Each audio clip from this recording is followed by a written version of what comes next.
Hi friends, welcome to Dava Cook and Health Tips. Today நம்ம பார்க்க போகிற recipe பச்சரிசி மாவு வச்சு எப்படி ஹெல்த்தியாக ரொட்டி செய்கிறதுன்னு தான் பார்க்க போகிறோம். வாங்க ரொட்டி செய்கிறதுக்கு என்னென்ன பொருட்கள் தேவைன்னு சொல்லிட்டு பார்ப்போம்.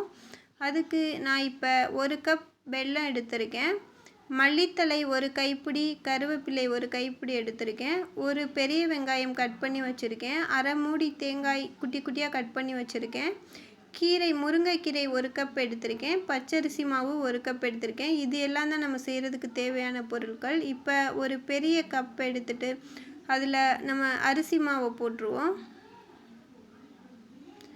இப்போ வெங்காயத்தையும் போட்டுருவோம். இப்போ நம்ம முருங்கைக்கீரை எடுத்து வச்சுருக்கோம் இல்லையா, அதையும் போட்டுருவோம். இப்போ தேங்காய் கட் பண்ணி வச்சுருக்கோம் இல்லையா, இது மாதிரி சின்னதாக கட் பண்ணுங்கள், அப்போ தான் வேகும். இப்போ மல்லி இலை கருவேப்பிலை கட் பண்ணியிருக்கோம் இல்லையா, அதையும் போட்டுட்டு வெல்லம் நான் மிக்சியில் நல்லா பொடியாக அரைச்சி வச்சுருக்கேன், இது மாதிரி பண்ணிக்கிறங்க. அதையும் போட்டு கொஞ்சமாக உப்பு போட்டு இப்போ நல்லா எல்லாத்தையும் மிக்ஸ் பண்ணி விட்ருவோம். நல்லா ஃபுல்லாக எல்லாமே நல்லா மிக்ஸ் ஆகணும். நல்லா மிக்ஸ் பண்ணுவோம். நல்லா இந்த மாதிரி நல்லா மிக்ஸ் பண்ணதுக்கப்புறம் கொஞ்சம் கொஞ்சமாக தண்ணி ஊற்றி நல்லா பிசைஞ்சிருங்க.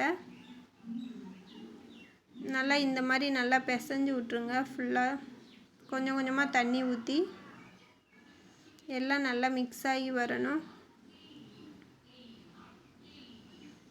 நம்ம முருங்கைக்கீரை குழந்தைங்கள்லாம் எவ்வளோ கொடுத்தாலும் சாப்பிடவே மாட்டாங்க. இது மாதிரி நம்ம செஞ்சு ஸ்வீட்லாம் சேர்த்து கொடுக்குறப்ப இனிக்கிறனால சாப்பிட்ருவாங்க. இந்த பதம் வந்தால் போதும். இப்போ நம்ம ரொட்டி செய்வோம் வாங்க. இப்போ இதுக்கு நான் ஒரு தோசைக்கல் எடுத்து அடுப்பில் வச்சுக்கிறேன். கல் நல்லா ஹீட் ஆகவும் கொஞ்சமாக ஆயில் ஊற்றிக்கிறேன்.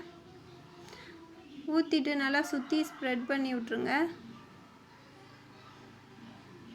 இப்போ எண்ணெய் கொஞ்சம் நல்லா காயட்டும். அதுக்கப்புறம் ஒரு பால் மாதிரி எடுத்து அப்படியே அந்த எண்ணெயில் வச்சு அப்படியே மேலே தொட்டு தொட்டு விட்டுருங்க. உங்களுக்கு அப்படி எடுக்கையில் மாவு லைட்டாக கையில் ஒட்டுச்சுன்னா தண்ணி தொட்டுக்குருங்க. தண்ணி தொட்டு அப்படியே வச்சிங்கன்னா மாவு உங்களுக்கு கையில் பிடிக்காது, நல்லா வரும். இந்த மாதிரி நல்லா செஞ்சு விட்ருங்க. நம்மளுக்கு அதில் சேர்த்துருக்க அந்த கருவேப்பிலை, மல்லி இலை, வெங்காயம்